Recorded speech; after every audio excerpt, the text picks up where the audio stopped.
ginisa sa Senado ang Agriculture Department. Sinita sila kung bakit may import permit pa rin ang mga dati ng natukoy na nasa likod daw ng bawang kartel.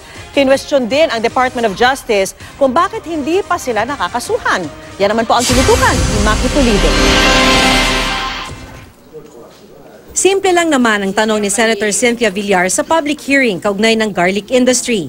Bakit hanggang ngayon namamayagpag pa rin ang kartel sa bawang? Gayong 2014 pa, tukoy na kung sino-sino sila. Bakit ninyo binibigyan pa ng import permit yung nakalagay sa report ng DOJ Office of Competition that they are part of the garlic cartel?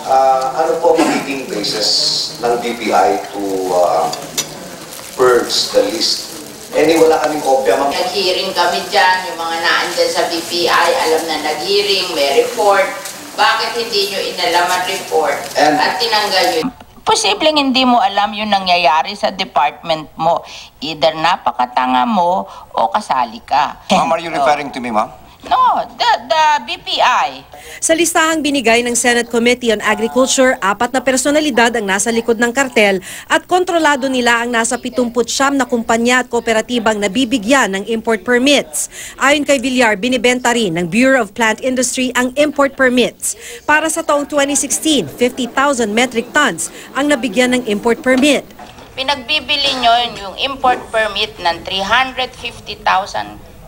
Dati yun, ma'am. 350,000 pesos per import permit of 50 metric tons. This used to be maybe the practice, ma'am. No, ma'am, I beg to disagree. Oh. Not under my watch, ma'am. Ako naman, ba't mo binibigay ang import permit sa kartel? Kaya mong kinancel natin yung permit Kaya sa naman. ngayon mo lang kinancel, but it has been going on for 1 year. Ang ginagawa ng BPI, pinapatay yung local production para sila nung importer at sila magsiyaman sila. Noon pa kasing 2014 ang resulta ng investigasyon ng Office of Competition ng DOJ, pero hanggang ngayon daw, wala pa ni isang nakakasuhan. Malakas sa inyo yung kartel. Remember, they're very rich. If I have 1 billion to 2 billion a month by just overpricing by 1 month, paano kung hindi malalagyan ng DOJ at ang BPI? It's endemic. O DOJ, magdemanda ka naman kahit isa para bigyan naman natin ng ng sample para matakot-takot naman at wala namang katakot-takot. Wala pang sagot dito ang DOJ at DA. Maki Pulido, Nakatutok, 24 Oras.